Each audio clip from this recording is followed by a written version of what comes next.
Nicolas Poincaré.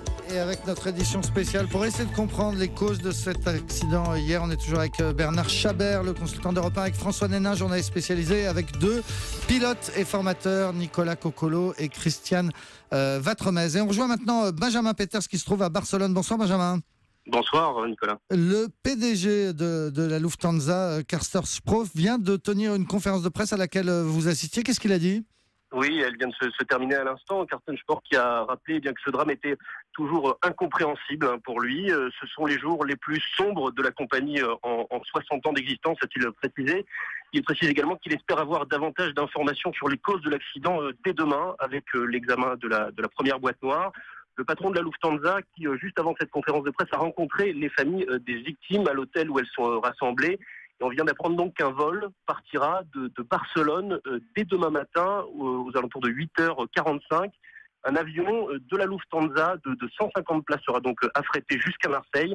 Et de là, les familles seront prises en charge par les autorités françaises et conduites jusque sur le lieu de l'accident. Merci beaucoup. Benjamin Peters en direct de Barcelone pour Europe 1. Alors c'est important ce qu'on vient d'apprendre, Bernard Chabert, puisque le patron de la Lufthansa, lui, dit « J'espère avoir les infos demain grâce aux enregistrements audio à la boîte noire qui est exploitée en ce moment même. » Il parle de demain, donc. Bah oui, mais c'est que lui, il a peut-être des relations et des connexions avec le BEA que nous n'avons pas. François Nénin, on le disait tout à l'heure pour ceux qui n'étaient pas encore avec nous, on sait donc qu'il y a une bande audio exploitable, qu'on est en train de l'écouter. Et tout à l'heure, le patron du BEA a dit qu'il faudra des jours, voire des semaines pour pouvoir avoir des certitudes. Là, le patron de la Lufthansa dit non, on va savoir assez vite. Oui, ils disent toujours qu'il faudra des jours, des semaines, des mois, des années. Le truc, c'est que s'ils disent qu'elle est exploitable, ça veut dire qu'ils l'ont écoutée. Sinon, ils ne peuvent pas dire qu'elle est exploitable.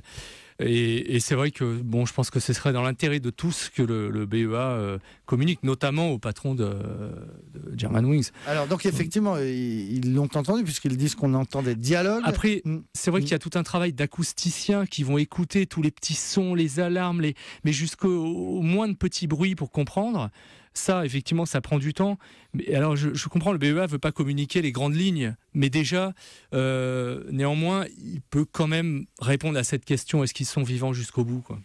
Et ça, on devrait le savoir assez rapidement. Nicolas Coccolo, vous pensez qu'ils ne pourront pas garder le silence là-dessus très longtemps ? Pour les familles, je pense que, comme disait François, ils vont communiquer assez rapidement, je pense. De toute façon, on va récupérer la deuxième boîte noire, là aussi, assez rapidement. Ça ressemble à quoi techniquement ce qu'ils sont en train d'écouter ? C'est un fichier MP3 ? C'est une cassette audio ? C'est à peu près, je crois que c'est sur des bandes magnétiques.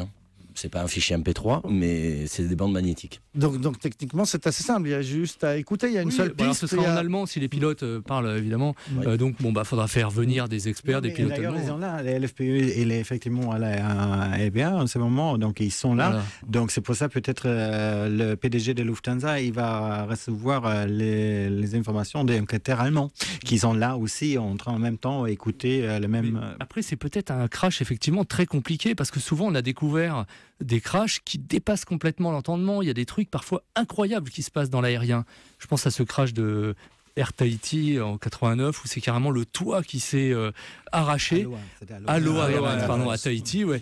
Et les pilotes ont réussi à poser l'avion. Il y a eu un seul mort, c'est l'hôtesse qui a été aspirée par le trou. Et on l'a appelé l'avion décapotable après.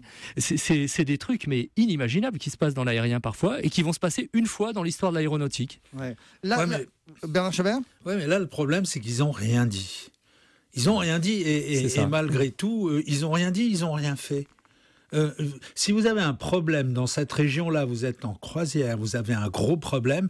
Derrière vous, vous avez quelques-uns des plus grands aéroports d'Europe, dont Istres, avec une piste de 4,5 km, qui est parfaitement accessible, même si vous perdez vos deux moteurs. Quel que soit le problème, c'est derrière que ça se passe. Et là, ils ont continué tout droit sans rien dire. Alors, tous les quatre, vous avez d'être à peu près d'accord sur ce point. Donc, l'avion est mis en descente à 10h30, puis il ne se passe plus rien. Donc, on peut imaginer qu'ils ne sont plus en état de piloter, ni de parler, ni de rien faire. Et dans la cabine, à votre avis, qu'est-ce qui se passe à ce moment-là ? Si on n'est pas dans un cas de dépressurisation, si on est... Dans une autre hypothèse. Ils vont se poser la question pourquoi, on va déjà descendre, et deux, plus on s'approche des Alpes, ça va bien sûr rentrer en panique aussi. Parce que... panique, hein. Moi, j'ose pas imaginer, parce que ça doit être terrible de cette descente, avec effectivement les hôtesses et les stewards qui savent pertinemment que c'est pas normal ce qui est en train de se passer. Ils sont habitués à faire ces liaisons, et ils savent qu'à cet endroit-là, on est beaucoup plus haut. Quoi.